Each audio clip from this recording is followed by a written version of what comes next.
ওম নমো ভগবতে বাসুদেবায়। জয় শ্রীকৃষ্ণ।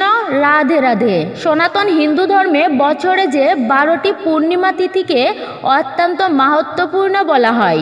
প্রত্যেকটি পূর্ণিমা তিথির নিজস্ব বৈশিষ্ট্য রয়েছে ধর্মীয় তাৎপর্য। যেমন মাঘ মাসের পূর্ণিমা তিথি, যেটি মাঘী পূর্ণিমা নামে পরিচিত।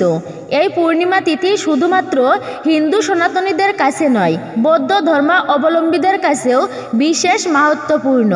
পৌষ মাসের পূর্ণিমা তিথি থেকে সনাতন ধর্মে যে স্নান ও দানের প্রথা প্রচলিত, সেটি 1 মাস জুড়ে চলে এবং মাঘ মাসের পূর্ণিমা তিথিতে এই পবিত্র নিয়ম সমাপ্ত হয়।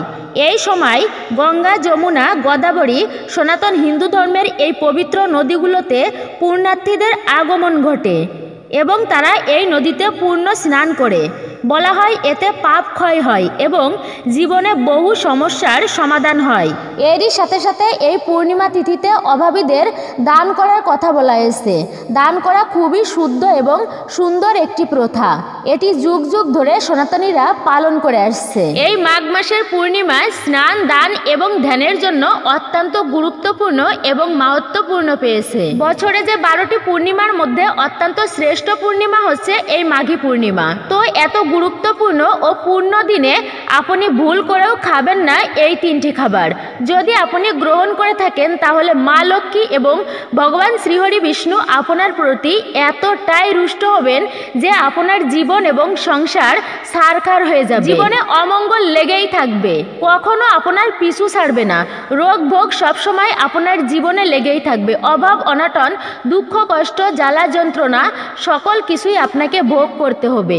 তাই অবশ্যই এই মাঘী পূর্ণিমা তিথি সম্পর্কে বিস্তারিত জানবেন আমাদের আজকের এই ভিডিওতে। তা অবশ্যই এই মাঘী পূর্ণিমার দিনে আমাদের কি করা উচিত আর কি করা একদমই উচিত নয়, কেন এই মাঘী পূর্ণিমাকে অত্যন্ত গুরুত্ব এবং মাহাত্ম্যপূর্ণ বলা হয়েছে।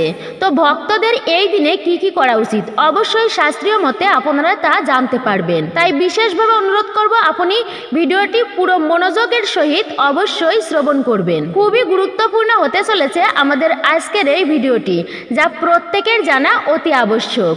নমস্কার, আমি দীপা।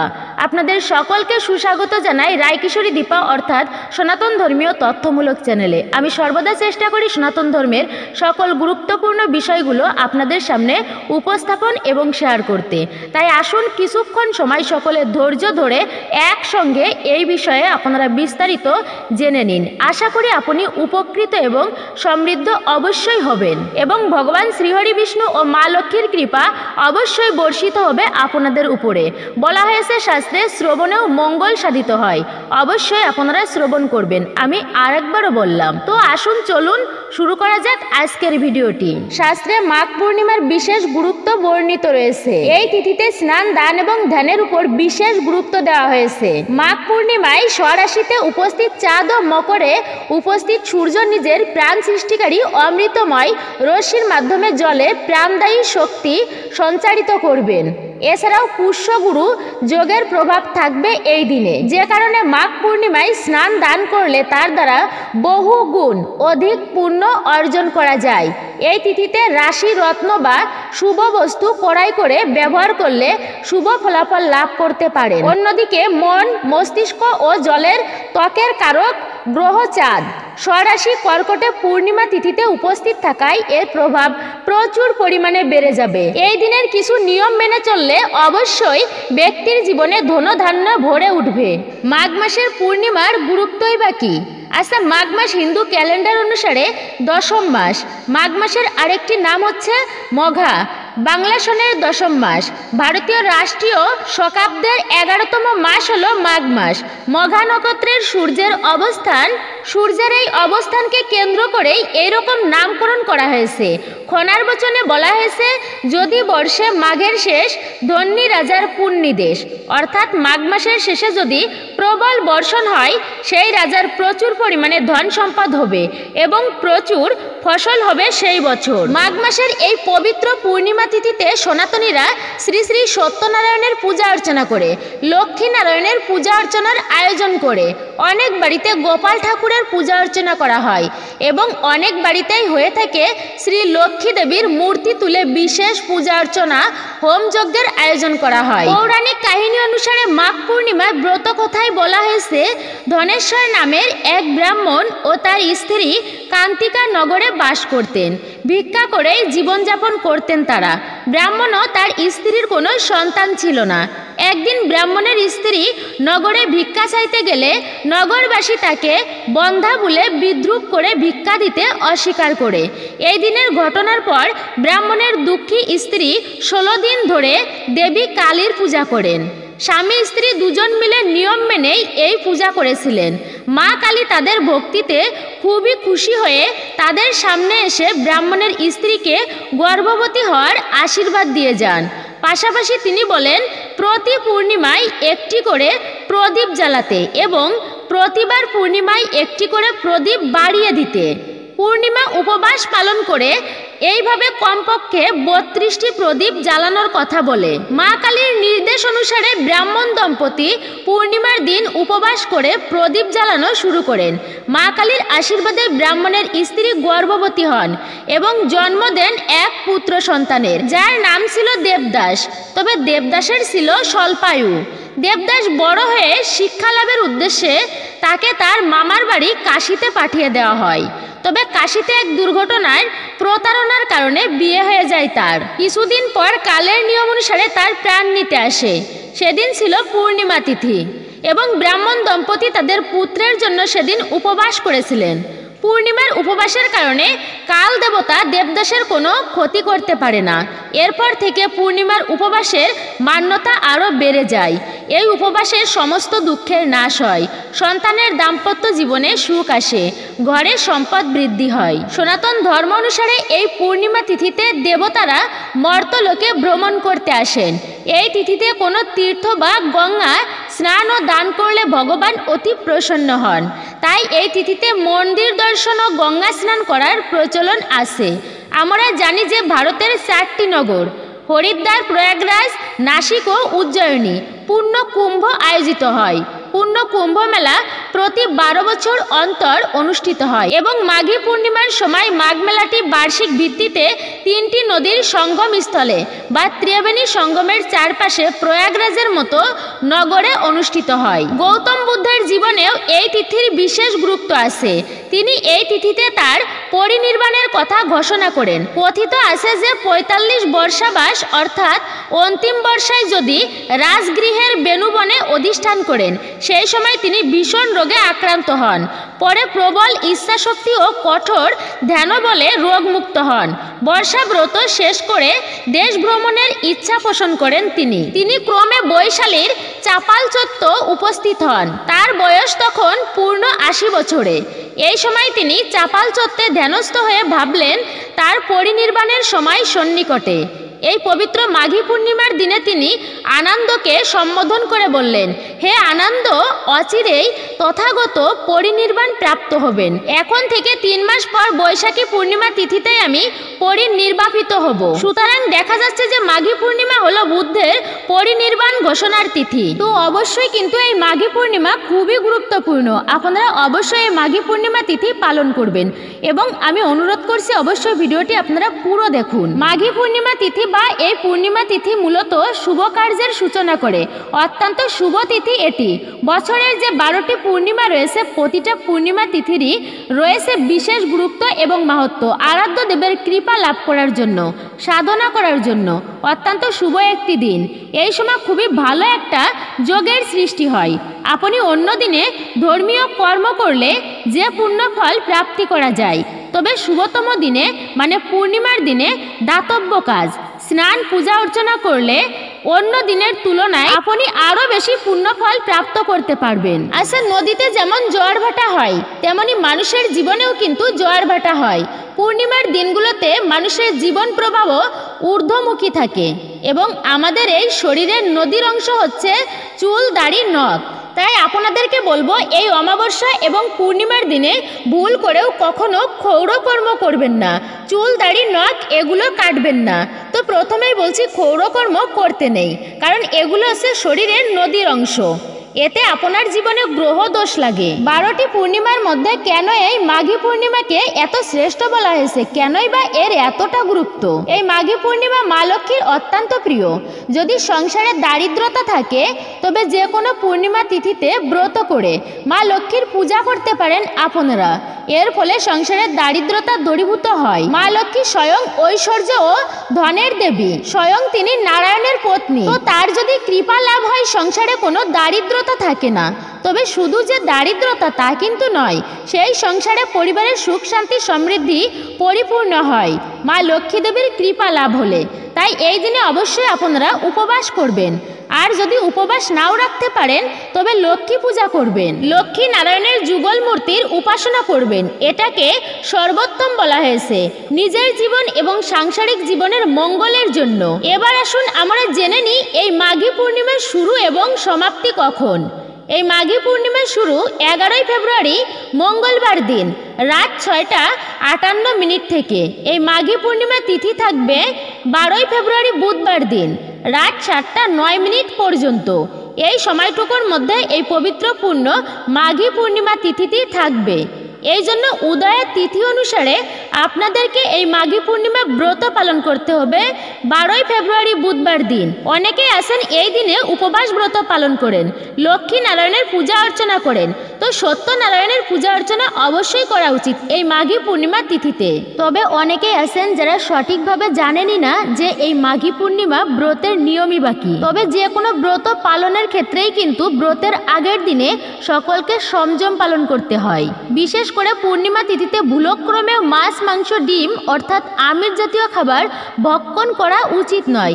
অন্তত পক্ষে অমাবস্যা পূর্ণিমার দিনগুলোতে যে সকল ব্যক্তি মাছ মাংস খেয়ে থাকে সেই ব্যক্তির জন্য বলা হয়েছে যে মহা পাপী হয়ে থাকে। পূর্ণিমায় মাছ মাংস ভক্ষণ করলে যে সকল ব্যক্তিরা ব্রত পালন করবেন তারা ব্রতের আগের দিনে নিরামিষ খাবার খাবেন। আপনি পূর্ণিমা তিথিতে খুব ভোরে ভোরে উঠে স্নান সম্পূর্ণ করে নেবেন। এই মাঘী পূর্ণিমা তিথিতে স্নান করাকে খুবই গুরুত্ব বলা হয়েছে। যে কোনো পূর্ণিমার দিনে সকালবেলা স্নান সেরে শুদ্ধ পরিষ্কার পরিচ্ছন্ন বস্ত্র পরিধান করে তারপরে আরাধ্য বা ভগবানের পূজা করা উচিত। সূর্য ওঠার আগে ঘুম থেকে উঠে সৌভাগ্য লাভের জন্য হাতের কর দর্শন করতে হয়। কিছু কিছু নিয়ম রয়েছে যা আমাদের পালন করতে হয়। আমরা অনেকেই আছি জানি, আবার অনেকেই আছি সেই সমস্ত নিয়ম জানি না, আবার অনেকে জেনেও তা পালন করি না। এই কর দর্শন করার একটা মন্ত্র রয়েছে, করাগ্রে বসত লক্ষ্মী কর মধ্যে সরস্বতী করমূল হেতু গোবিন্দায় প্রভাতী কর দর্শনম। এই মন্ত্র বলে কর দর্শন করে মাতা লক্ষ্মী দেবীকে, সরস্বতী মাতাকে, গোবিন্দকে এক মনে প্রণাম করে দিন শুরু করতে হয়। আপনি মনে রাখবেন প্রতিটা সকালবেলায় হাসি মুখে দিনের শুরু করতে হয়, ভালো কিছুর দ্বারা দিনটি শুরু করতে হয় যাতে করে সারাটা দিন ভালো যায়, দৈবিকতার মাধ্যমে কাটে। কখনোই উচিত নয় সকালবেলা কলহ ঝগড়া ঝামেলা চেঁচামেচি চিৎকার করা, এটা যে কোনো দিনেই হোক না কেন। সকালবেলা ঘুম থেকে উঠে এগুলো একদমই করা উচিত নয়। এটাকে অত্যন্তই অশুভ বলা হয়েছে, অমঙ্গল বলা হয়েছে। অতীতে বা পার হয়ে যাওয়ার সময়কে চিন্তা ভাবনা করে এখন মন খারাপ করে বসে থাকা এটা কিন্তু কখনোই উচিত নয়। মনে রাখবেন জীবনীতে দুঃখ কষ্ট কিন্তু আসবেই, তাই বলে কি বসে থাকতে হবে? মন খারাপ করা উচিত নয়, তাহলে আপনি কখনোই সামনের দিকে এগোতে পারবেন না। তাই সকালবেলাটা আমাদের ভালো কিছুর দ্বারা অর্থাৎ হাসি মুখে তবেই সবচেয়ে উত্তম হবে। সকালবেলায় আপনি শাস্ত্র অধ্যয়ন করে সকালবেলা শুরু করতে পারেন, দেখবেন মনে দৈবিকতা অনুভব হবে। তবে শুরুটা খারাপ করলে খারাপ কিছুই বেশি পরিমাণে মস্তিষ্কে ঢুকে যায়, তখন তা অন্যরকমভাবে প্রভাব ফেলে জীবনে। তবে আপনি যদি সকালের শুরুটা গীতা পাঠ করে বা বিভিন্ন ধরনের শাস্ত্র পাঠ করে যদি শুরু করেন তবে হঠাৎই পজিটিভ বা শুভ শক্তি ভিতর থেকে উৎসাহ উদ্দীপনা জাগায় সমস্ত ভালোর। যেমন সকালে স্নান করাই কিন্তু সর্বোত্তম, স্নান করলে মনটাও পবিত্র হয়। গীতাতেই বলা আছে মলিনে মচনাম পুমসাম জল স্নানাম দিনে দিনে। শরীরের সমস্ত অপবিত্রতা নষ্ট হয়ে যায় যে ব্যক্তি জলে স্নান করে বা অবগাহন করে। এই জন্য সকালবেলা স্নান করার অত্যন্ত মাহাত্ম্য রয়েছে শাস্ত্রে। অনেকের আবার এমন একটা ধারণা আছে মনের মাঝে যে আমি তো গঙ্গায় স্নান করে নিয়েছি, আসলেই কি আমার পাপ মুক্ত হয়েছে? মনে রাখবেন এহেন চিন্তা ভাবনা করা উচিত নয়। মনে রাখবেন কিঞ্চিত পরিমাণ যদি সন্দেহ থাকে যে আমি গঙ্গায় স্নান করেছি কিন্তু আসলেই কি আমার পাপ বিনষ্ট হয়েছে, দূরীভূত হয়েছে। শাস্ত্রে এই বিষয়ে একটা সুন্দর কাহিনী আছে। একবার আদিযোগী শিব তার পত্নী তথা পার্বতীকে নিয়ে আকাশপথে কৈলাস পর্বতে যাচ্ছিলেন। পথে তারা দেখলেন গঙ্গা নদীতে অনেক ব্যক্তি পাপ মুক্ত হবার আশায় গঙ্গা স্নান করছেন। এত লোকের একসাথে স্নান করা দেখে মা পার্বতী অবাক হলেন। তিনি শিব ঠাকুরকে জিজ্ঞাসা করলেন, এই যে এত লোক গঙ্গা স্নান করছেন, তারা সবাই কি পাপ মুক্ত হন? এই প্রশ্ন শুনে শিব বললেন, চলো আমরা নিজেরাই এর উত্তর খুঁজে দেখি। এরপর শিব গঙ্গা নদীর তীরে শব অর্থাৎ মৃত সেজে শুয়ে পড়লেন। পাশে বসে পার্বতী সদ্য বিধবা সেজে তথা ধূমাবতীর রূপ ধারণ করে বিলাপ করতে শুরু করলেন। গঙ্গা স্নান করে অনেকেই তাদের পাশ দিয়ে যাচ্ছিলেন। এরপর শিব গঙ্গা নদীর তীরে শব অর্থাৎ মৃত সেজে শুয়ে পড়লেন। পাশে বসে পার্বতী সদ্য বিধবা সেজে তথা ধূমাবতীর রূপ ধারণ করে বিলাপ করতে শুরু করলেন। গঙ্গায় স্নান করে অনেকেই তাদের পাশ দিয়ে যাচ্ছিলেন। এ দৃশ্য দেখে তারা কারণ জিজ্ঞাসা করলেন বিধবা বেশী দেবী পার্বতীকে। পার্বতী তাদের উত্তর দিলেন, আমার স্বামী কিছুক্ষণ আগে পরলোক যাত্রা করেছেন, কিন্তু আমার এমন কেউ নেই যিনি শবদেহটির সৎকারে সাহায্য করবেন, তাই নিরুপায় হয়ে আমি কান্না করছি। মা পার্বতীর রোদন শুনে অনেকেই শবদেহটি বহন করে শ্মশানে নিয়ে যেতে আগ্রহী হলেন। কিন্তু বিধবা বেশী পার্বতী দেবী জানালেন, একটি শর্তে তার স্বামীর শবদেহটি স্পর্শ করা যাবে। শর্তটি হলো, যিনি নিষ্পাপ ও পবিত্র শুধুমাত্র তিনিই এই শবদেহের সৎকার্য অংশগ্রহণ করতে পারবেন। এ কথা শুনে থমকে গেলেন সবাই। তারা সবাই গঙ্গা স্নান করেও নিজেকে পবিত্র বা নিষ্পাপ মনে করতে পারছিলেন না। অগত্যা কেউই শবদেহের সৎকার্যে এগিয়ে আসতে সাহস পেলেন না। ঘটনাক্রমে এক মহাপাপী সেই পথ ধরে যাচ্ছিলেন। বিধবা বেশী পার্বতীর কান্না শুনে এগিয়ে এলেন তিনি। জিজ্ঞাসা করলেন, মাতা আপনি কাঁদছেন কেন? বিধবা রূপী মা পার্বতী পুনরায় তাকে আগের সমস্ত কথা বললেন। পার্বতীর কথা শুনে সেই পাপী লোকটি বললেন, মাতা আপনি কেন চিন্তা করছেন? আপনি কোনো চিন্তা করবেন না, গঙ্গা স্নান করলে সব পাপ দূর হয়ে যায়। আমি স্নান করে এসে শবদেহটির সৎকারের ব্যবস্থা করছি। এ কথা বলে লোকটি দ্রুত স্নান সেরে এসে দেখলেন সেখানে শবটি নেই, সেই ক্রন্দনরত বিধবাও নেই। ততক্ষণে সবরূপী শিব এবং বিধবা বেশী পার্বতী আবারও আকাশপথে যাত্রা শুরু করলেন। শিব এবার মৃদু হাসি দিয়ে জিজ্ঞাসা করলেন, তাহলে কি বুঝতে পারলে? পার্বতী উত্তর দিলেন, শুধু গঙ্গা স্নান করলেই পাপ মুক্ত হওয়া যায় না, বরং যারা দৃঢ় বিশ্বাস ও আস্থা নিয়ে গঙ্গা স্নান করে তারাই পাপ থেকে মুক্তি লাভ করতে পারে।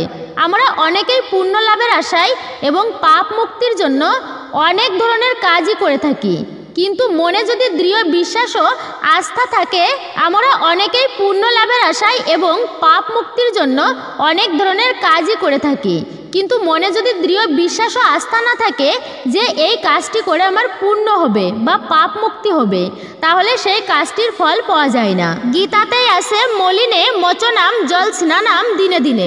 অহংকারের বসে না, বিশ্বাস ও পুণ্য স্নান করলে ভগবানের কৃপায় তার সমস্ত পাপ ধুয়ে যায়। ভগবানের প্রতি অগাধ বিশ্বাস, এটা বহু জন্মের থেকেই হয়, এই বিশ্বাস এক জন্মের নয়। তাই যে যার আরাধ্য সে তার প্রতি ততটা বিশ্বাস নিয়েই এগোতে পারে। তাই এই মাঘী পূর্ণিমার দিনে সকালবেলা গঙ্গা স্নান করা অত্যন্তই মাহাত্ম্যপূর্ণ এবং গুরুত্বপূর্ণ বলা হয়েছে। আমরা অনেকেই জানি না কোন কোন তিথিতে গঙ্গা স্নান করলে কি কি ফল লাভ করা যায়। জ্যৈষ্ঠ মাসের মঙ্গলবার শুক্লা দশমী তিথিতে যদি দশহরা পড়ে তাহলে সেদিন গঙ্গায় স্নান করলে 10 জন্মের অর্জন করা সব পাপ ক্ষয় হয়। এছাড়াও অযুত পরিমাণ অশ্বমেধ যজ্ঞের যে ফল মেলে তা শুধুমাত্র একবার দশহরা স্নান করলেই লাভ করা যায়। এই যোগ ভাগীরথী দশহরা নামে পরিচিত। স্কন্দ পুরাণ বলছে, চৈত্র মাসের কৃষ্ণা ত্রয়োদশী তিথিতে শতভিষা নক্ষত্র যোগ হলে সেই তিথি বারণী নামে পরিচিত। এই তিথিতে গঙ্গা স্নান করলে বহু শত সূর্যগ্রহণে গঙ্গা স্নানের যে ফল লাভ হয় সেই সমান ফল আপনি প্রাপ্তি করতে পারবেন। এই বিষয়ে শাস্ত্রে সুন্দর একটা কাহিনী উল্লেখিত আছে। একজন সাধু ব্যক্তি নদীতে প্রত্যহ স্নান করে তারপর ধ্যান করত, আরাধ্য দেবের পূজা অর্চনা করত বা ঠাকুর পূজা করত। তো ওই নদীর অপর পাশে একজন ব্যাত বাস করত। তা ওই ব্যাত প্রতিদিন খুব সকাল সকাল স্নান করে শিকারে যেত। যাই হোক, সেও ঠাকুর পুজো করে তারপর শিকারে যেত। তো ব্যাত খেয়াল করতো যে ওই পারে এক সাধু ব্যক্তি, সেই প্রতিদিন স্নান করে। তাও ওই ব্যাত মনে মনে চিন্তা করতে লাগলো যে ওই ব্যক্তি মনে হয় আমার থেকেও বড় শিকারী, সে আমার থেকেও হয়তো ভালো শিকার করতে জানে।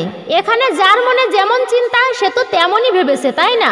কারণ সে একজন ব্যাত, তাই ভেবেছে সে প্রতিদিন সকালে স্নান করে আমার মতোই, তাহলে সেও মনে হয় আমার থেকে একজন ভালো শিকারী। এখানে সেই ব্যাত পরের দিনে সেই সাধু ব্যক্তির চরণে গিয়ে পড়লেন, আমাকে আপনি পাখি ধরার বিদ্যা শিখিয়ে দেন। আপনার কাছে তো অনেক পাখিরা এসে বসে, আপনি অত প্রত্যুষে স্নান করেন, আপনি মহান অনেক বড় সাধু ব্যক্তি, আপনি প্রতিদিন এখানে আসেন স্নান করতে, আর সব পাখি আপনার এখানে এসে বসে, হয়তো আপনি অনেক দক্ষ শিকারী, তো আপনিও আমাকে এই উপায় জানিয়ে দিন। সাধু ব্যক্তি বলল, পাখি তোমার কাছে এসে বসবে, তার জন্য তোমাকে একটা মন্ত্র শিখিয়ে দিচ্ছি। এই মন্ত্রটি যখনই জপ করবে এবং নিষ্ঠা ভক্তির সহিত ভগবানকে আকুল প্রাণে ডাকবে, তো সেই ব্যাত এবার সাধুর থেকে সেই মন্ত্রটি শুনলো। শোনার পরে সেই মন্ত্রটি প্রতিদিন জপ করত। তিনি ওই সাধুর মতো বেশ ধরে সকালবেলায় স্নান করে আরাধ্য দেবের সাধন করত, তপস্যা করত। অনেক পাখি এসে সেই ব্যক্তির চারিপাশে জমা হতো তিনি যখন ধ্যানে বসতেন। তো এইভাবে তিনি ধ্যানে বসেছে, পাখিগুলো এসে বসেছে প্রতিদিনের মতোই। তিনি ঝাঁপ দিয়ে ধরতে যাবেন, হঠাৎ যেন তার ভিতরে একটা চেতনা কাজ করলো যে আরে এই পাখি ধরবার জন্য ব্যাধ হওয়া তো আমার উচিত নয়, কৃষ্ণ পাখিকে ধরা উচিত।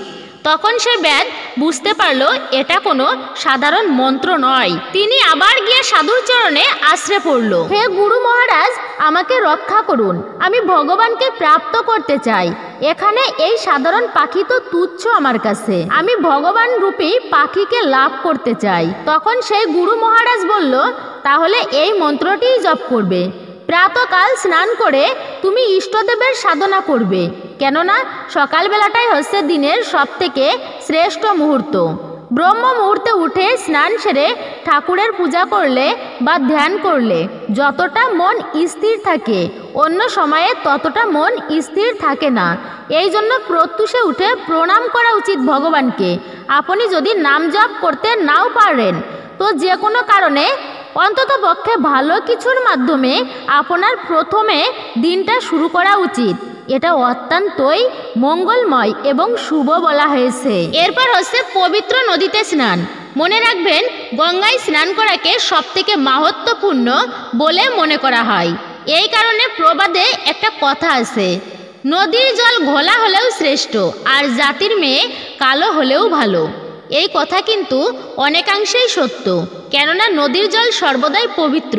জোয়ার ভাটা যেখানে হয় সেখানে কোনো বদ্ধতা নেই, জল সেখানে কখনোই নষ্ট হয় না। বিশেষ করে গঙ্গা দেবী, যিনি স্বয়ং ভগবানের চরণ থেকে এসেছে এই ধরাতে। এই গঙ্গায় সগর রাজের 60,000 পুত্র, তারা অবধি অবগাহন করে তারাও মুক্তি লাভ করেছিল।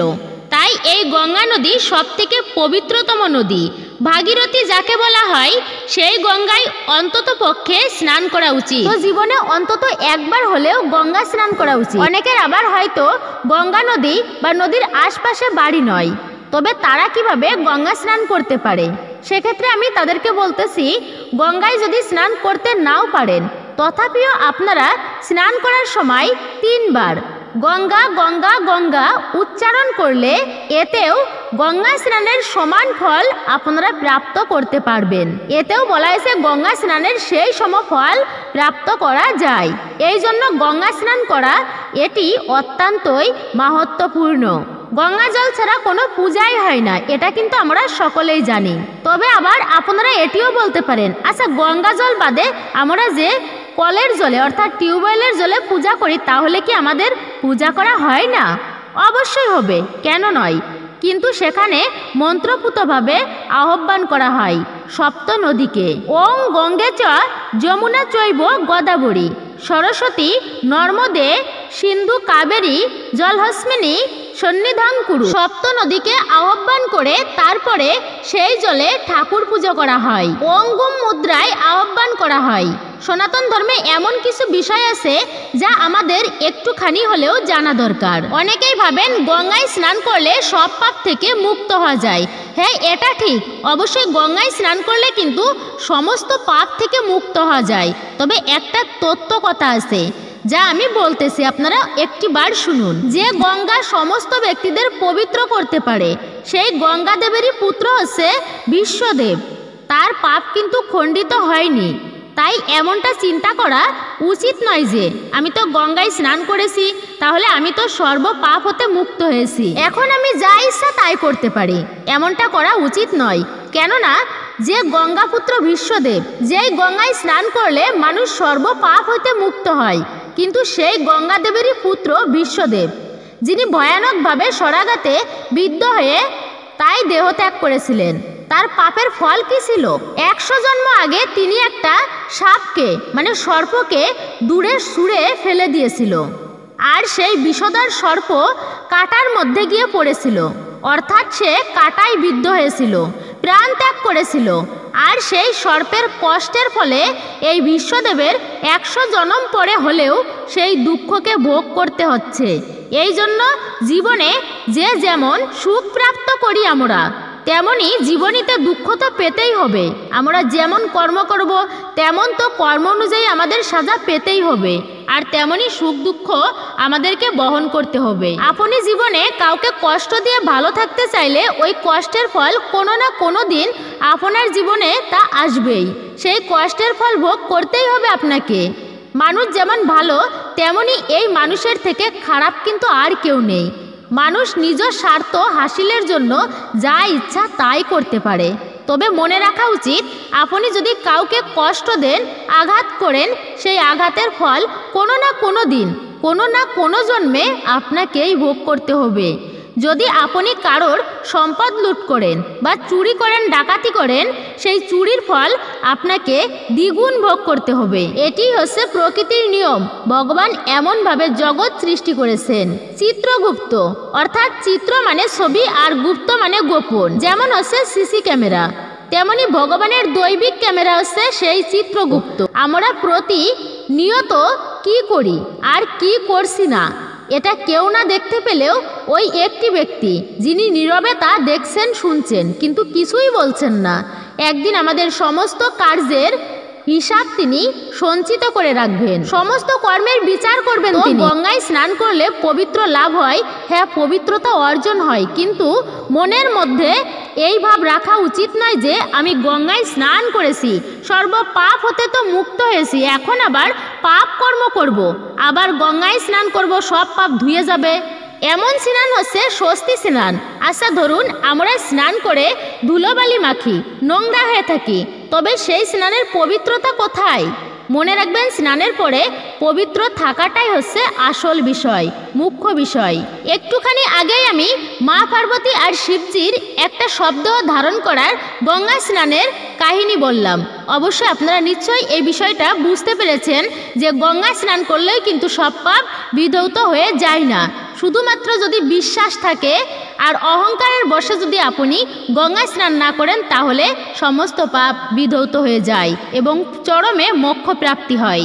এই মাঘী পূর্ণিমা তিথিতে 3টি জিনিসের উপর সবচেয়ে বেশি গুরুত্ব দেওয়া হয়েছে, সেটা হচ্ছে স্নান, দান আর ধ্যান। তো আমি সেই বিষয়ে আলোকপাত করতেছি আপনাদের সামনে। আশা করি আপনারা শুরু থেকে শেষ অবধি মনোযোগের সহিত অবশ্যই শ্রবণ করবেন, আর শ্রবণেও কিন্তু পাপ ক্ষয় হয়, মঙ্গল সাধিত হয়। অবশ্যই আপনারা শুনুন।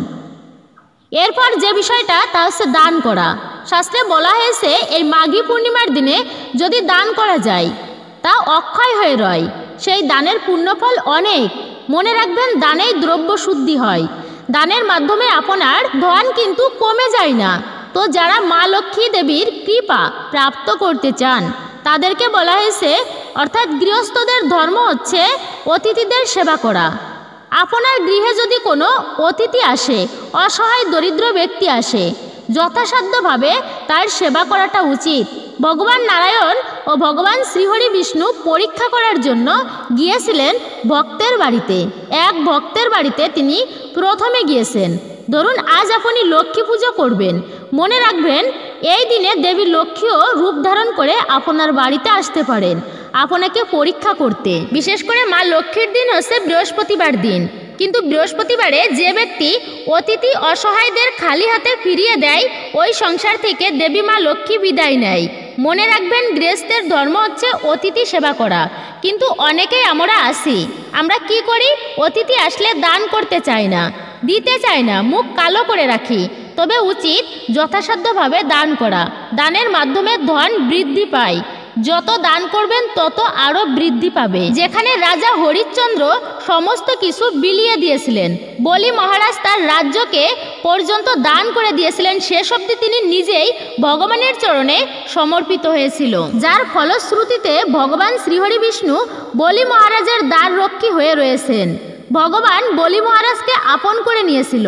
তাই দান অত্যন্তই শুভ জীবনে। যারা মা লক্ষ্মীর কৃপা, ভগবান শ্রীহরি বিষ্ণুর কৃপা লাভ করতে চান, জীবনে সৌভাগ্য প্রাপ্ত করতে চান, তাদের অবশ্যই দান করা উচিত। আপনার গৃহে যদি কিছু নাও থাকে দেওয়ার মতো, তো আপনার সামর্থ্য নয়, তবে 1 গিলাস জল দিতে পারেন। টাকা পয়সা যে দান করতেই হবে তেমনটা কিন্তু নয়। বাড়িতে অতিথি আসলে তাদের সেবা করুন। অসুস্থদের সেবা যত্ন করা এটিও কিন্তু অত্যন্তই শুভ। তবে দান করার পর অহংকার করা যাবে না। অনেকেই আছেন এমন দানের পর অহংকার করেন, মানে নিজের নামটা প্রতিপত্তি বৃদ্ধি করতে চাই। আমি দান করেছি, আমার টাকায় এই কাজ সম্পূর্ণ হয়েছে, নয়তো হতোই না, আমার টাকায় অমুকের খরচি পড়াচ্ছি, আমাদের দয়ায় সে বেঁচে আছে, এমন করা মনে রাখবেন এটা সব থেকে অহংকারের কথা। শাস্ত্রে বলা হয়েছে এটা অহংকার। ভগবান 2 ধরনের ব্যক্তিকে কখনোই ক্ষমা করেন না আর কখনোই কৃপা করেন না। যিনি হচ্ছেন অহংকারী, যার মধ্যে কপটতা রয়েছে, এমন ধরনের ব্যক্তিরা হচ্ছে চরম অহংকারী। ভিখারি অসহায় মানুষকে দান করতে গেলে টাকা ছুঁড়ে ফেলে দেয়, এমন একটা ভাবভঙ্গি দেখায়, মনে হয় যেন ভিখারি অভাবীরা তাদের কাছে মানুষই নয়। অসহায় ভিখারি হতে পারে, তবে তাদের কিন্তু সম্মান করা উচিত, মূল্যায়ন করা উচিত। সে হোক বাচ্চা, বৃদ্ধ, অসহায়, ভিক্ষুক, ধনী অথবা গরিব, যেই হোক না কেন, সবাইকে মানুষ জ্ঞানে অবশ্যই সম্মানটুকু করতে হবে। কিন্তু আমরা কি সম্মান করতে জানি না, মূল্য দিতে জানি না। মানুষের থেকে ভয়ানক পশুরাও কিন্তু নয়। কিছু কিছু মানুষের যেমন ব্যবহার, সত্যি বলতে এক্ষেত্রে পশুরাও অনেক ভালো। সকলকে সম্মান করা উচিত এবং কখনোই অহংকার করা উচিত নয়। এই সমস্ত ভাবা উচিত নয় যে আমার দয়ায় অমুক ব্যক্তি বেঁচে আছে। মনে রাখবেন সকল ব্যক্তিরাই বা জীবসমূহ ভগবানের আশীর্বাদ কৃপায় বেঁচে রয়েছে। যদি কোনো ব্যক্তি এমন ধরনের অহংকার করে যে আমার দয়াতে ওই ব্যক্তি বেঁচে আছে, এটা সব থেকে অহংকারের কথা। আর এই অহংকারী ব্যক্তিরা একদিন ভগবানের দ্বারা শাস্তি তো পাবেই, কেননা প্রত্যেকেই তো ভগবানের কৃপায় বেঁচে রয়েছে। সেখানে এমন ব্যক্তিরাই নিজেই প্রভু মনে করে নিজেকে। আরে আমরা তো প্রত্যেকেই ভগবানের দাস, আমরা দাসত্ব হয়ে এই জগতে আসি, এটা ভুলে গিয়ে নিজেই প্রভুত্ব করি জগতে। তাই দান করবেন, এটা অত্যন্তই মঙ্গলময়। কিন্তু সেই দানের পরে যদি অহংকার করা হয়, দান করে যদি গর্ব করা হয়, তবে সদ্গর্ব করতে পারেন আপনি। মনে রাখবেন ভগবান শ্রীকৃষ্ণের যারা দাস, যারা ভক্তি সহকারে ভগবান শ্রীকৃষ্ণের ভজনা করেন, ভক্তদের সেবা অর্চনা করেন, যারা ভক্ত মানুষ ভগবানের যারা সেবা করে, এতে যে একটা কতটা আনন্দ রয়েছে, এই আনন্দ স্বয়ং ব্রহ্মা হলেও তা লাভ করতে পারে না। কোটি কোটি ব্রহ্মাও এই আনন্দ প্রাপ্ত করতে পারে না যতটা একজন ভক্ত উপলব্ধি করতে পারে। এমন ব্যক্তিরাই যারা অপরের দানের মাধ্যমে সেই আনন্দ উপভোগ করতে পারে, তার ভিতরে প্রশান্তি অনুভব হয়। মনে রাখবেন এটা স্বর্গ সুখের থেকেও মহান। কিন্তু কখনোই সেই দানের ফলে মনে রাখবেন অহংকার করা উচিত নয়। আর অতিথি রূপে নারায়ণ, অতিথির সেবা করাই সর্বমঙ্গলময়। একবার ভগবান আর নারদমুনি সন্ন্যাসী আর ভিখারি বেশ ধরে পরীক্ষা করতে বেরিয়েছিলেন। ছদ্মবেশ রূপ ধারণ করে। প্রথমেই তারা একজন ধনী ব্যক্তির বাড়ি গেল। তারা ভোজন করছিল, মানে খাবার খাচ্ছিল। এমন অবস্থায় সেই বাড়িতে গিয়ে উপস্থিত ছদ্মবেশধারী নারদ আর ভগবান উপস্থিত হলেন। ভগবান তো সব গুণেই পারদর্শী। তারা গিয়েই বলতে লাগলো, দেখুন আমরা না সপ্তদিবস অনাহারে আছি। এমনভাবে বেশধারী ভগবান বলছে এত সুমধুর সুরে, যদি কোনো পাপিষ্ট ব্যক্তিও হয়, যদি ভগবানের কথা শ্রবণ করে, তার মুখ নিঃসৃত বাণী যদি সেই ব্যক্তি শ্রবণ করে, তার হৃদয় শান্তি হয়ে যায়। এই জন্য গীতা পাঠ করা উচিত। আপনি পাঠ করতে না পারলেও তা অবশ্যই শ্রবণ করুন। ভগবানের এই মুখ নিঃসৃত বাণী যারা অধ্যয়ন করে বা শ্রবণ করে, তাদের হৃদয় শান্ত হয়, জীবনের সৌভাগ্যের উদয় হয়। ভগবান 64 কলায় পরিপূর্ণ ছিল, সকল গুণে পারদর্শী। তাই সেই বেশধারী ভগবান বলতে লাগলো, আমরা 7 দিন না অনাহারি আছি, কিছুই খাইনি, কিছুই আহার করিনি, তো আমাদেরকে কি কিছু তোমরা খেতে দিবে? ওই ধনী ব্যবসায়ী বাড়ির লোক তখন খাবার খাচ্ছিল। তখন তারা বলল যে আমরা অতীত সেবা করি না, আমাদের বাড়িতে কোনো খাবার হবে না, তোমরা এখান থেকে চলে যাও, আমরা সেবা দিতে পারবো না। এদিকে নারদমুনি তো রেগেই আগুন। ভগবান তো সেখান থেকে অপমানিত হয়ে ফিরে এলো। এবার সেই বাড়ি থেকে বেরিয়ে রাস্তায় চলার সময় ভগবান বলল, চলো এক বৃদ্ধা অতি অসহায় গরিব মায়ের বাড়ি যায়। নারদমুনি তখন বলল, এই ধনী ব্যক্তি আমাদের ভোজন করালো না, তো বৃদ্ধা আমাদের কি আহার করাবে? ভগবান বললেন, তবুও চলো আমরা যাই সেই বৃদ্ধা মায়ের বাড়ি। এইবার নারদমুনি বলল, আচ্ছা ওই ধনী ব্যক্তিকে আপনি কি আশীর্বাদ করবেন? তখন ভগবান বললেন, আমি ওই ব্যক্তিকে আশীর্বাদ করছি, এই ব্যক্তির ধন যা আছে তার থেকে আরও দ্বিগুণ বৃদ্ধি পাক। এটা শুনে নারদমুনি তো অবাক হলো, কিন্তু কিছুই বলল না। এরপরে তারা সেই অবস্থায় একজন বৃদ্ধা মায়ের বাড়ি গিয়ে উপস্থিত হলো। সেই বৃদ্ধা মায়ের কিছুই ছিল না, শুধুমাত্র আপন বলতে তার একটা গাভী ছিল, গাভীর বাছুর, আর সে ভিক্ষাবৃত্তি করে জীবন চালাতো। সেই বৃদ্ধা মাটি খাবার খাচ্ছিল বিকালের সময়। তা ওই সময় নারদমুনি এবং ভগবান শ্রীহরি বিষ্ণু ছদ্মবেশ ধরে সন্ন্যাসীর বেশ ধারণ করে সেখানে উপস্থিত হলেন। বৃদ্ধা মাকে বলল, ও মা, আমরা না 7 দিন ধরে অনাহারি, কিছুই খাইনি গো, আমাদের কি কিছু খেতে দিবে? এটা শোনা মাত্রই বৃদ্ধা মা তার যা ছিল খাবার, তার গৃহে যতটুকু ছিল সে সবটুকু অতিথিদেরকে সেবা করালো, অর্থাৎ আপ্যায়ন করে যথাযোগ্য সম্মান দিয়ে খাবার আসনে বসালেন। বৃদ্ধা মাটি বলল, বাবা তোমরা এতদিন ধরে না খেয়েছো, যা আছে আমার তোমরা এই খেয়ে নাও। তখন ভগবান বেশি সন্ন্যাসী আর নারদমুনি পরম তৃপ্তিতে সেই খাবার গ্রহণ করল। তখন যাবার সময় নারদমুনি বলল যে প্রভু, এই বৃদ্ধা মা তোমার অকপটে সেবা করেছে, অত্যন্ত ভক্তির সহিত তোমাকে সেবা করেছে, অতিথি সেবা করেছে। এই বৃদ্ধা মাকে তুমি কি আশীর্বাদ করবে? ভগবান বলল, এই বৃদ্ধা মাকে, এই বৃদ্ধা ব্যক্তিকে আমি আশীর্বাদ করলাম, এই যে একটা গাভী আছে তার, সেই গাভীটি যেন অতি শীঘ্রই মারা যায়। এটা শুনেই তো নারদমুনি অবাক, সে রেগে আগুন হয়ে গেছে। এটা কেমন আশীর্বাদ প্রভু তোমার? যিনি তোমায় সেবা করালো, যিনি তোমার এতটা ভক্ত, তুমি তাকেই দিচ্ছ এমন আশীর্বাদ? এটা তো আশীর্বাদ নয়, এটা যেন অভিশাপ। হে প্রভু, এ তোমার কেমন বিচার?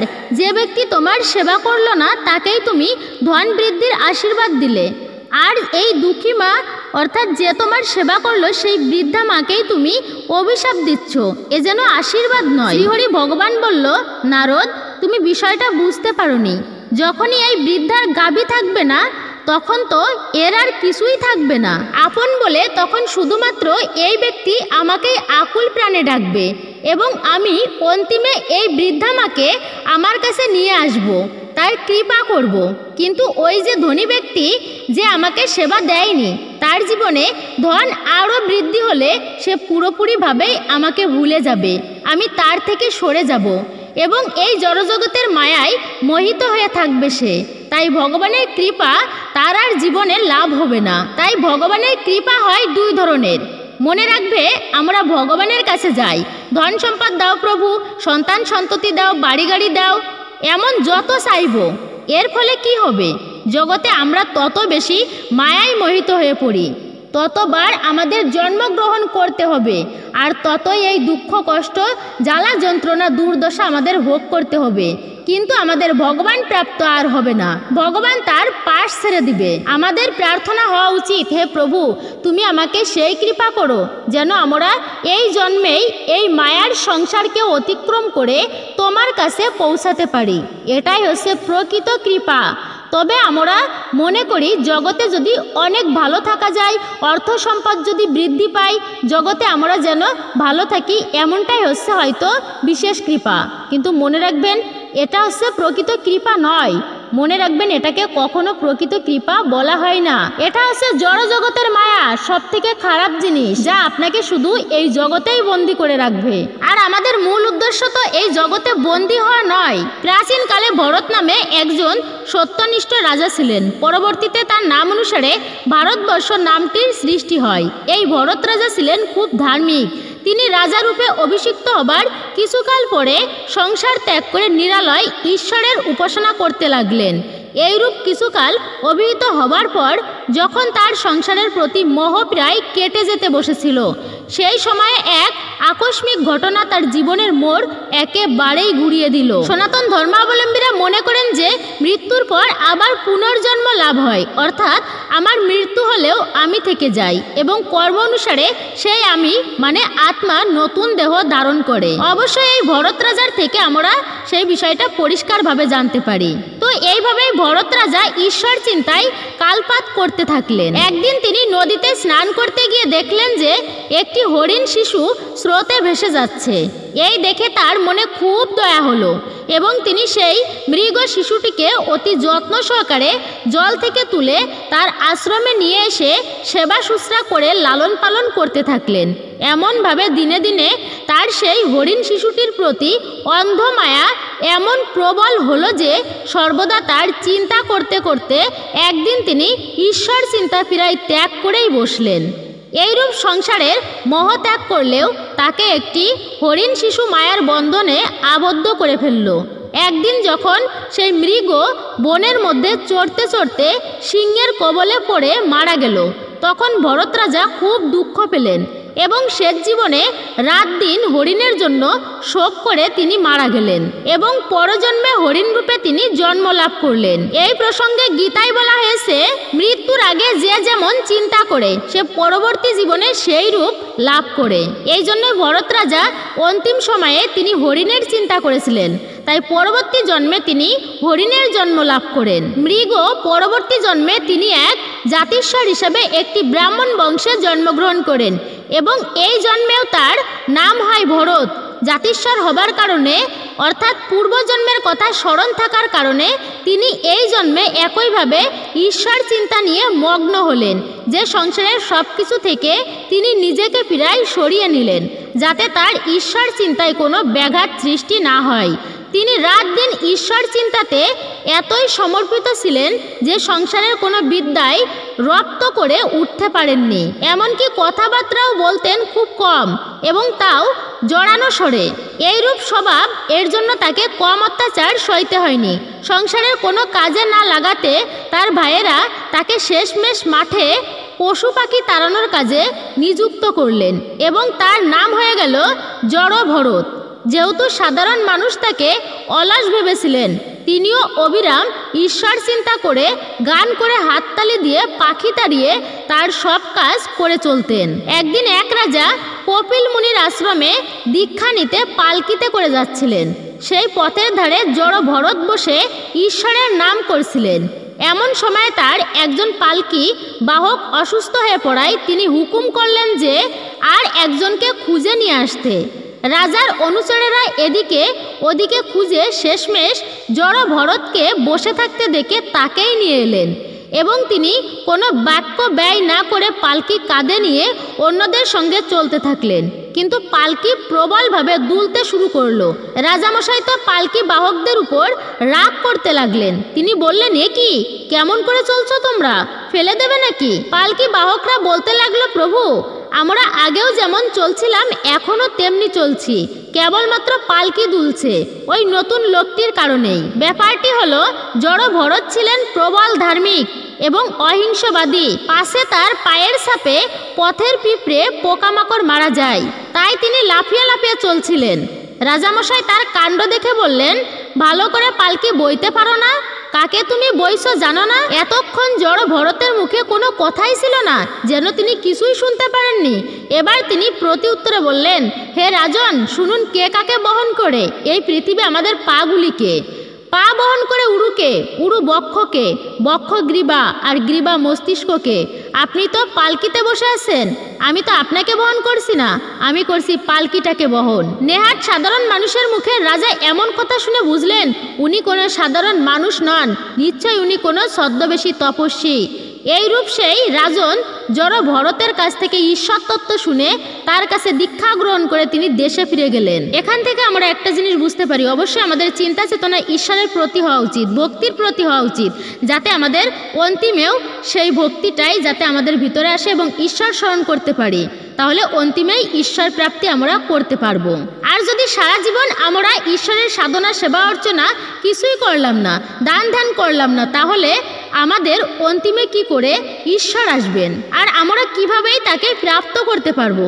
তাই যে কোনো শুভতম দিনে বিশেষ করে হলে আপনি অন্য দিনে তাকে স্মরণ না করুন, অথবা আপনি কিঞ্চিত পরিমাণ তাকে স্মরণ করছেন, কিন্তু বিশেষ পবিত্র দিনে অবশ্যই আপনি ভক্তি শ্রদ্ধা এবং ভালোবাসার সহিত বেশি বেশি ঈশ্বরের নাম অবশ্যই জপ করবেন এবং দান ধ্যান ও স্নান আপনি পুণ্য স্নান অবশ্যই করবেন এবং আপনি সৎ পাত্রে দান করবেন। একদিন রাজা হরিশ্চন্দ্র রাতের বেলায় স্বপ্নে দেখলেন যে একজন সুন্দরী স্ত্রী তার দরবারে এসে নৃত্য এবং গায়ন করলেন।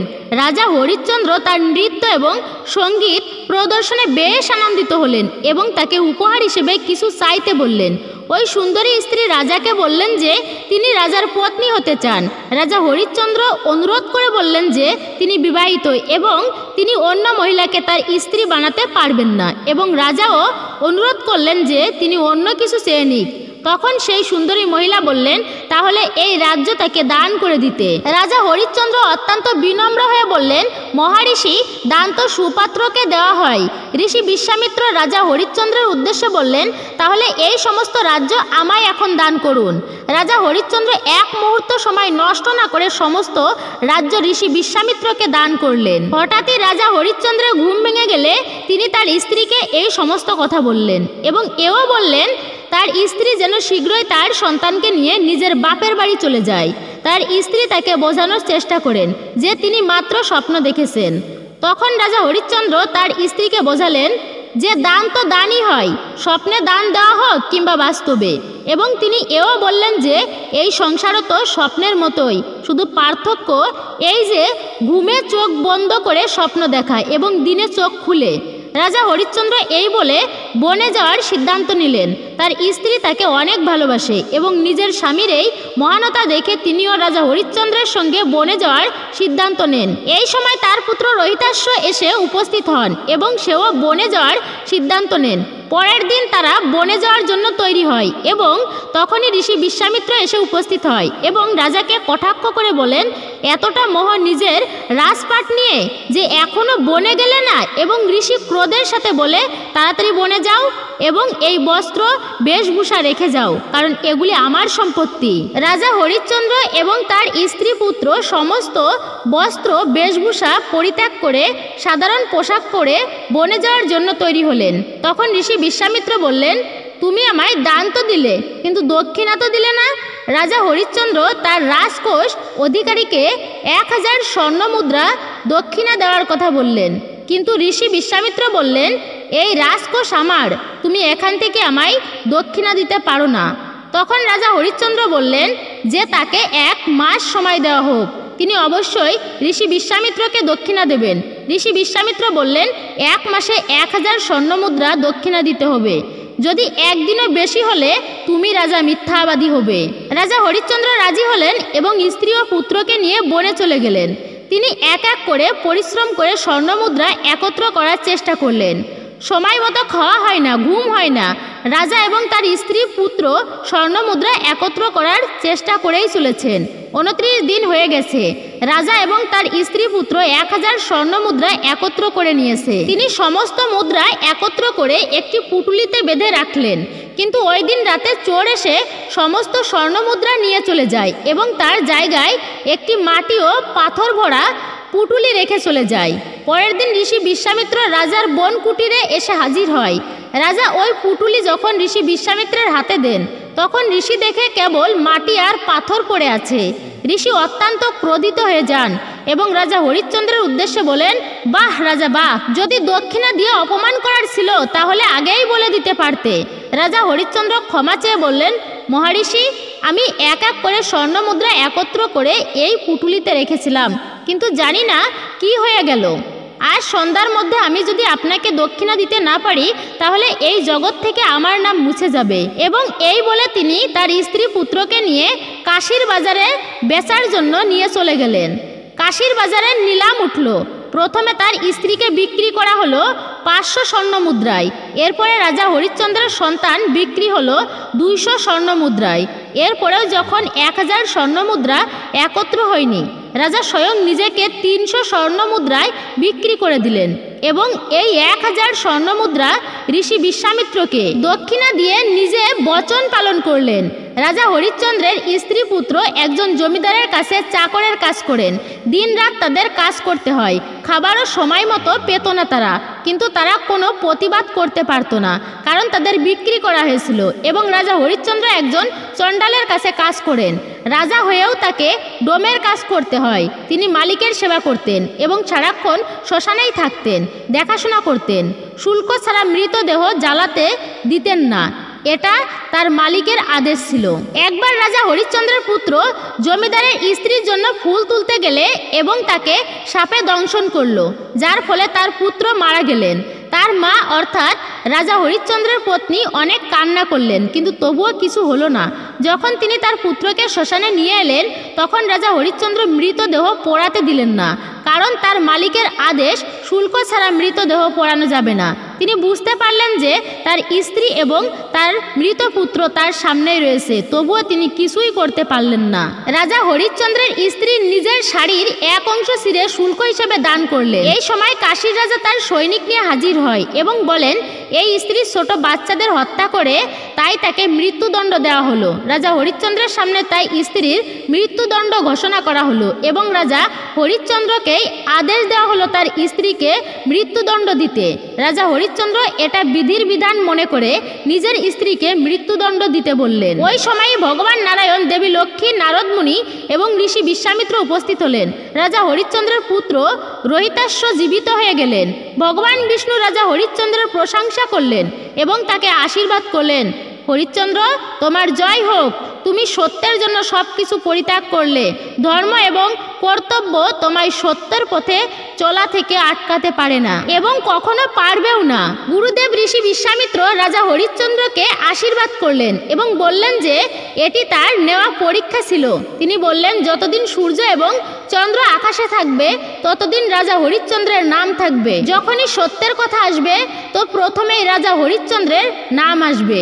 তিনি রাজা হরিশ্চন্দ্রকে নিজের 60,000 বছরের তপস্যার ফল দিয়েছিলেন এবং রাজাকে তার রাজ্য ফিরিয়ে দিলেন। ঋষি বশিষ্ঠ মুনি মহা খুশি হলেন। তো এই মাঘী পূর্ণিমা অত্যন্ত শুভ ও পুণ্যতিথি। গুরুদেবের অর্থাৎ ইষ্টদেবের কৃপা আশীর্বাদ লাভের জন্য আপনারা অবশ্যই ভক্তিনিষ্ঠার সহিত দান করবেন, ধ্যান করবেন, স্নান করবেন পূর্ণ বিশ্বাসের সহিত, তাহলে আপনারাও এমন আশীর্বাদ পেতে পারেন। গুরুদেবের কৃপা হলে তার জীবনে আর কোনো কিছুর প্রাপ্তি থাকে না, তার জীবনে সমস্ত কিছুই প্রাপ্তি হয়ে যায়। যে ব্যক্তির একবার জীবনে গুরুর কৃপা মিলে যায়। মাঘ পূর্ণিমার দিন সকালে গঙ্গা স্নান করে অর্থ দান করা উচিত। এর পাশাপাশি পিতৃপুরুষের কাছে প্রার্থনা করা জরুরি। ঘরে সুখ সমৃদ্ধি বজায় থাকে, লক্ষ্মী নারায়ণও তুষ্ট হন, ঘরে কখনো অর্থের অভাব ঘটে না। তো অবশ্যই জানলেন এই মাঘী পূর্ণিমায় সঙ্গম বা পবিত্র নদী বা হ্রদে স্নানের বিশেষ গুরুত্ব।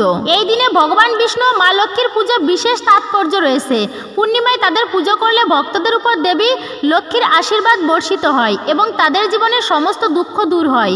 এই দিনে ঈশ্বরের পূজা এবং সত্যনারায়ণের পূজার গল্পের বিধান রয়েছে। মাঘী পূর্ণিমার দিনে ঘিয়ের অখণ্ড প্রদীপ জ্বালান এবং তারপর ভগবান সত্যনারায়ণের গল্প পাঠ করুন। এটা বিশ্বাস করা হয় যে এতে লক্ষ্মী দেবীর আশীর্বাদ ভক্তদের উপর বর্ষিত হয়। মাঘী পূর্ণিমায় রবি পুষ্য যোগ তৈরি হচ্ছে, যাতে সোনা কেনা অত্যন্তই শুভ। এই দিনে সোনা কেনার পর তা আপনার বাড়ির ঠাকুর ঘরে মা লক্ষ্মী দেবীকে নিবেদন করুন। এটি করলে দেবী লক্ষ্মী আপনাকে সম্পদের আশীর্বাদ করেন। রবি পুষ্যায় শ্রীকৃষ্ণের পূজা করা অত্যন্ত শুভ। পুজোর পর ভগবান শ্রীকৃষ্ণকে বেসন বা বোঁদের লাড্ডু নিবেদন করতে হবে। এই প্রতিকার করলে সন্তান লাভের বাধা দূর হয় এবং অর্থ লাভ হয়। মাঘ পূর্ণিমায় গঙ্গা জল দিয়ে স্নান করার পর ভগবান বিষ্ণু ও মা লক্ষ্মীকে দুধ ও গঙ্গা জল দিয়ে অভিষেক করতে হয়। এরপরে শ্রী সূক্ত বা কনকধারা স্তোত্র পাঠ করতে হয়। এটি করলে মা লক্ষ্মীর কৃপা সর্বদা ব্যক্তির উপর থাকে। মাঘ পূর্ণিমায় অশ্বত্থ গাছের পুজো করার বিশেষ গুরুত্বপূর্ণ বলে মনে করা হয়। অশ্বত্থ গাছ ভগবান বিষ্ণুর কাছে প্রিয় বলে মনে করা হয়। মাঘ পূর্ণিমার দিন অশ্বত্থ গাছে ভগবান শ্রীবিষ্ণু এবং মা লক্ষ্মীর বাস হয় বিশেষভাবে। অশ্বত্থ গাছে দুধে জল মিশিয়ে, এতে করে আপনি ভগবান বিষ্ণুর পাশাপাশি পিতৃপুরুষের আশীর্বাদ পাবেন। পুজোর পর এই দিনে ব্রাহ্মণ ও দরিদ্রদের দান করা খুবই ফলদায়ক। দান করলে গৃহে শান্তি ও সুখ থাকে এবং দাম্পত্য জীবনের সমস্যার অবসান হয়। ধর্মগ্রন্থ অনুসারে এই দিনে তিল, কম্বল, ঘি, ফল ইত্যাদি অভাবী ও গরিবদের দান করতে পারেন। মাঘ পূর্ণিমার দিনে সাদা বস্তু যেমন চাল, বস্ত্র, ফল, নারিকেল, পায়েস, ফুল ইত্যাদি জিনিসের দান করা অত্যন্তই শুভ। এই উপায়ের ফলে আপনার কোষ্ঠীতে চন্দ্রের পরিস্থিতি আরও মজবুত থাকে, যার প্রভাবে মানসিক শান্তি লাভ করা যায়। এরই পাশাপাশি ব্যক্তি নিজের ক্যারিয়ারে ফোকাস রেখে এগিয়ে যেতে পারে সামনের দিকে। এছাড়াও পূর্ণিমার দিনে লক্ষ্মী মন্দিরে আতর ও সুগন্ধি জিনিস অর্পণ করলে সেই পরিবারে লক্ষ্মী দেবী স্থায়ীভাবে বসবাস করেন। মাঘ পূর্ণিমার দিনে বিষ্ণু ও লক্ষ্মীর একসঙ্গে পূজা অর্চনা করুন। এরপর কর্পূরের লবঙ্গ দিয়ে আরতি করুন। এই তিথিতে গজেন্দ্র মোক্ষ, ভগবত গীতা, বিষ্ণু সহস্রনাম পাঠ করা অত্যন্তই উত্তম। শাস্ত্র মতে পূর্ণিমা তিথিতে এই দিনে পাঠ করলে সমস্ত আটকে থাকা কাজ সফল হতে শুরু করে। এই উপায়ের প্রভাবে আপনাদের আগামী 1 বছর সমস্ত কাজ সফল হবে। পরিবারের সদস্যদের উন্নতি হতে শুরু করবে। এই মাঘ পূর্ণিমা অত্যন্ত শুভ, আর এই অত্যন্ত শুভতম দিনে ভগবানকে শ্রীফল অর্থাৎ নারিকেল নিবেদন করুন। নারিকেলের আপনি যে কোনো ভোগ তৈরি করে ভগবানকে দিতে পারেন এবং ভক্তদের মাঝে অবশ্যই তা প্রসাদী হিসেবে দান করুন। এই মাঘী পূর্ণিমার দিনে অর্থাৎ বুধবার দিনে ভুলেও আপনি খাবেন না আমিষ জাতীয় কোনো খাবার এবং বাড়িতে রন্ধনও করবেন না। এই শুভতম দিনে ভুল করে আমিষ জাতীয় খাবার গ্রহণ করতে নেই, যে কোনো শুভতম দিনেই। এতে চরম দারিদ্রতা, অমঙ্গল ও আর্থিক কষ্টে ভুগতে হয়। কারণ শুভতম দিনে যদি বাড়িতে আমিষ রান্না হয়, আমিষ খাবার মাছ, মাংস, পেঁয়াজ, রসুন, ডিম, অতিরিক্ত মশলা জাতীয় খাবার গ্রহণ করলে মা লক্ষ্মী ও ভগবান বিষ্ণু তার প্রতি অত্যন্তই রুষ্ট হয়ে যান। রাজসিক ও তামসিক খাবার একেবারেই বর্জনীয়। চা, বিড়ি, সিগারেট, মদ, গাঁজা এ সমস্ত একদমই খাবেন না। ব্রহ্মচর্য ধর্ম পালন করা অত্যন্তই শুভ। এই শুভতম দিনে সকল প্রকার ক্ষৌরকর্ম নিষিদ্ধ। চুল, দাড়ি, নখ একদমই কাটবেন না পূর্ণিমা এবং অমাবস্যার দিনে। পূর্ণিমা এবং অমাবস্যার দিনে ভুল করেও তুলসী পত্র তুলবেন না, আগের দিনে তুলে রাখবেন। পোড়া জাতীয় সকল প্রকার খাবার নিষিদ্ধ। রুটি পোড়া, বেগুন পোড়া, টমেটো পোড়া, বিভিন্ন ধরনের সবজি পুড়িয়ে খেতে অনেকেই ভালোবাসেন। তো এই শুভতম দিনে কখনোই আপনারা পোড়া জাতীয় খাবার গ্রহণ করবেন না। বিশেষ করে বেগুন আপনারা খাবেন না এবং মূলার কোনো তরকারি আপনারা গ্রহণ করবেন না এই মাঘী পূর্ণিমার দিনে এবং এই মাঘ মাসেও। কোনো যোগ্য ব্রাহ্মণকে আপনার সাধ্য অনুযায়ী খাবার খাওয়ান এবং প্রয়োজনীয় বস্তু দান করুন। তেতো জাতীয় সকল প্রকার খাবার বর্জন করুন। নিম পাতা, করলা, উচ্ছে, টক জাতীয় খাবার গ্রহণ করবেন না। আমলকি, আমড়া, তেঁতুল ইত্যাদি খাবেন না এই দিনে। পুঁই শাক, লাল জাতীয় শাক, কলমি শাক খাবেন না এই মাঘী পূর্ণিমার দিনে। মুসুর ডালও খাবেন না। এতে আপনি পূর্ণিমা ব্রত পালন করুন কিংবা না করুন, ভুল করেও খাবেন না আমিষ খাবার। অবশ্যই নিরামিষ খাবার গ্রহণ করবেন যদি আপনি ব্রত না রাখেন। এই মাঘী পূর্ণিমার দিনে তুলসী, আমলা, কলা ও পিপলের পাতা একেবারেই ছিঁড়ে ফেলা উচিত নয়। কথিত আছে এই গাছগুলির মধ্যে ভগবান বিষ্ণুর অধিবাস। মনে করা হয় এই গাছের পাতা উপড়ে ফেললে শ্রীহরি অত্যন্ত ক্ষুব্ধ হন। এই দিনে কালো রঙের পোশাক পরিধান করা থেকে এড়িয়ে চলুন, জীবনে অশুভ প্রভাব পড়তে পারে। কোনো ক্ষুধার্ত ব্যক্তিকে অন্ন দান করলে ঈশ্বর প্রসন্ন হয়। এর ফলে গ্রহের নেতিবাচক প্রভাব কমে। তবে ভুলেও নিজের এঁটো বা বাসি খাবার দান করবেন না। এমন করলে ক্ষুধার্ত ব্যক্তির পাশাপাশি দেবী অন্নপূর্ণাও অপমানিত হন। কোনো নাস্তিক ব্যক্তিকে কখনোই ধর্মীয় পুস্তক দান করবেন না। যে ব্যক্তিকে দান করেছেন তার জন্য এটি সঠিক কিনা তা চিন্তাভাবনা করে দান করা উচিত। আস্তিক ব্যক্তিকে ধর্মীয় পুস্তক দান করা উচিত এই দিনে। যে কোনো ব্যক্তিকেই দান করা উচিত নয়, শুধুমাত্র সৎ পাত্রে দান করবেন। তো অবশ্যই আপনারা জানলেন যে সৎ পাত্রে দান করলে কী ফল আমরা প্রাপ্ত করতে পারি, বিশেষ করে শুভতম দিনে। আপনি দরিদ্র এবং অসহায় ব্যক্তিদের মাঝে অবশ্যই দান করবেন। শাস্ত্র মতে লক্ষ্মীর মূর্তি কখনো দান করতে নেই।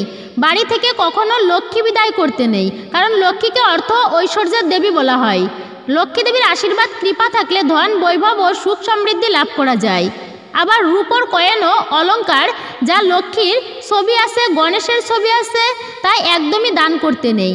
আর বিশেষ করে এই শুভতম দিনে কখনোই এগুলি দান করবেন না। ঠাকুরের পূজার বাসনপত্র কখনোই কাউকে দিবেন না, বিশেষ করে এই শুভতম দিনে। এই পূর্ণিমা তিথিতে অবশ্যই দান ধ্যানের যে অত্যন্ত গুরুত্ব তা অবশ্যই আপনারা বুঝলেন। তাই এই দিনে অবশ্যই মিশ্রি, চিনি এবং চাল দান করতে পারলে সুফল মিলবেই। মঙ্গল গ্রহের দোষ থাকলে ছোলার ডাল, তামার পাত্র দান করুন। বুধের দোষ থাকলে আমলকি দান করতে পারেন। বিয়ে নিয়ে কোনো জটিলতা থাকলে সর্ষে, জাফরান, ভুট্টাও দান করতে পারেন। মাঘী পূর্ণিমার দিনে অশ্বত্থ গাছের নিচে প্রদীপ জ্বালান। গাছের গোড়ায় দুধ ও জলের মিশ্রণ দিতে একদমই ভুলবেন না।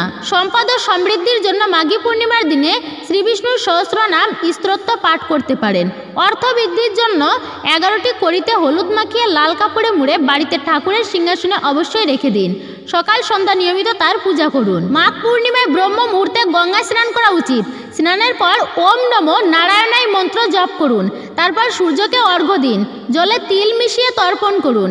এরপর পুজো শুরু করতে হবে। পঞ্চামৃত, পান, তিল, মৌলি সুতো, রলি, ফল, ফুল, কুমকুম, পঞ্চগব্য, সুপরি, দুর্বা ইত্যাদি অর্পণ করুন। অবশেষে আরতি ও প্রার্থনার রীতি প্রচলিত। পূর্ণিমা তিথিতে লক্ষ্মীর পুজো করা অবশ্যই উচিত। পূর্ণিমা তিথিতে দান, উপাদান ও চন্দ্রকে অর্ঘ্য দেওয়া শুভ। পাশাপাশি এই তিথিতে চন্দ্র স্তোত্র জপ করা অত্যন্তই শুভ। মাঘ পূর্ণিমায় স্নানের পর কল্পবাসের সমাপ্তি ঘটে। কল্পবাস অর্থ হলো সঙ্গম তীরে বাস করে বেদ অধ্যয়ন ও ধ্যান করা। ধৈর্য, অহিংসা ও ভক্তি সংকল্পই হলো কল্পবাস।